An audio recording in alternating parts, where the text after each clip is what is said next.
दरअसल एसआईआर ही तो है जो इन सारे आरोपों का जवाब है।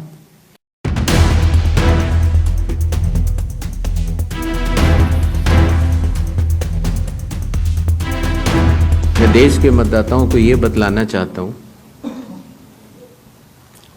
कि जब भी मतदाता सूची का रिवीजन होता है तो उसकी प्रक्रिया वही होती है जो मैंने आपको अभी शुरू में बताई।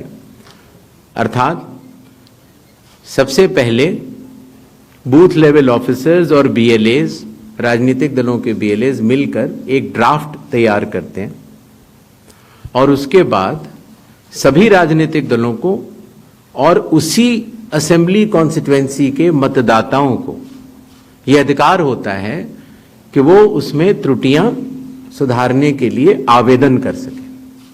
आवेदन 3 तरह के हो सकते हैं, या तो किसी का नाम छूट गया हो तो फॉर्म 6 होता है, या किसी का नाम गलत जुड़ गया हो या किसी और को जुड़वाना हो तो फॉर्म 7 होता है, और या कई बार उसमें विवरण गलत हो जाए, आपकी नाम की स्पेलिंग गलत हो जाए, फोटो गलत हो जाए, एड्रेस गलत हो जाए तो फॉर्म 8 होता है।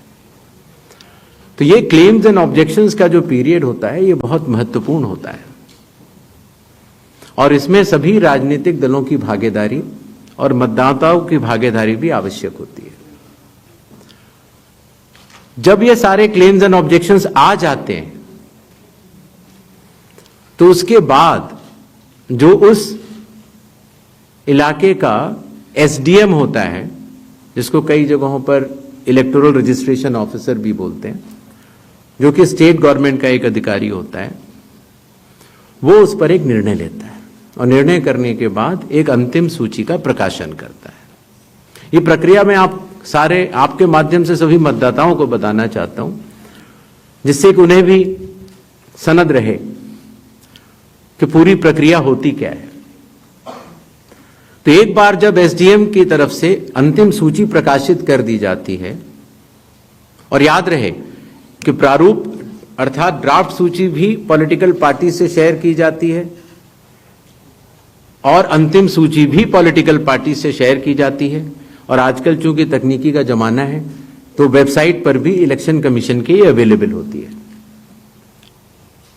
इसके बाद भी अगर कोई भी त्रुटि रह जाए तो उस जिले के डीएम के पास एक अपील होती है, और अगर डीएम से भी उस त्रुटि का समाधान न निकले तो उसके ऊपर उस प्रदेश के चीफ इलेक्टोरल ऑफिसर के पास एक अपील होती है। जो अंतिम सूची प्रकाशित हो जाती है उसके ऊपर हो जाते हैं चुनाव।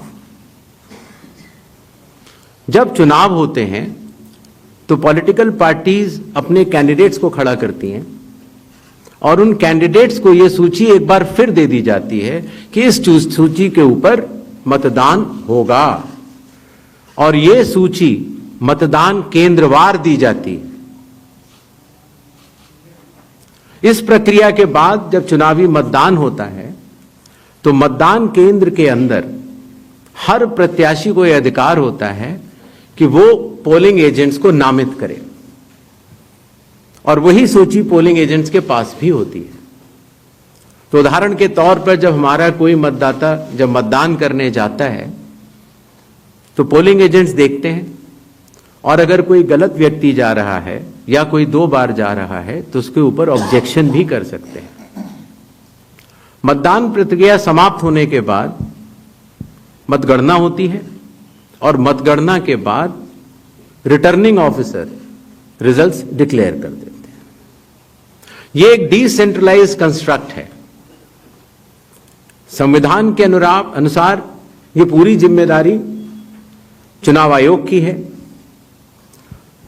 लेकिन लोक प्रतिनिधित्व कानून के तहत चुनाव आयोग तो एक छोटा सा 800 लोगों का एक समूह है, तो लोक प्रतिनिधित्व कानून के तहत चीफ इलेक्टोरल ऑफिसर, हर जिले का डिस्ट्रिक्ट कलेक्टर, जिसको डिस्ट्रिक्ट इलेक्टोरल ऑफिसर भी कहा जाता है, हर असेंबली कॉन्स्टिट्यूएंसी का इलेक्टोरल रजिस्ट्रेशन ऑफिसर जो कि एसडीएम भी होता है, बूथ लेवल ऑफिसर्स, ये सभी के सभी सिर्फ इसी काम के लिए चुनाव आयोग के पास डेपुटेशन पर भी रहते हैं, सिर्फ मतदाता सूची और मतदान कराने के लिए।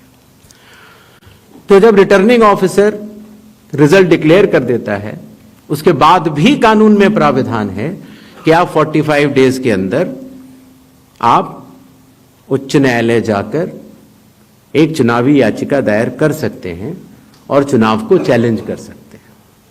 तो इंटेंसिव रिवीजन क्यों, एसएसआर क्यों नहीं? ये बात मैं आप लोग ही तो कह रहे हो कि एसएसआर में इतना गहन परीक्षण नहीं हुआ, इसीलिए कई त्रुटियां पाई गईं जो कि अब इन्यूमरेशन फॉर्म से आ रही हैं। दरअसल एसआईआर ही तो है जो इन सारे आरोपों का जवाब है।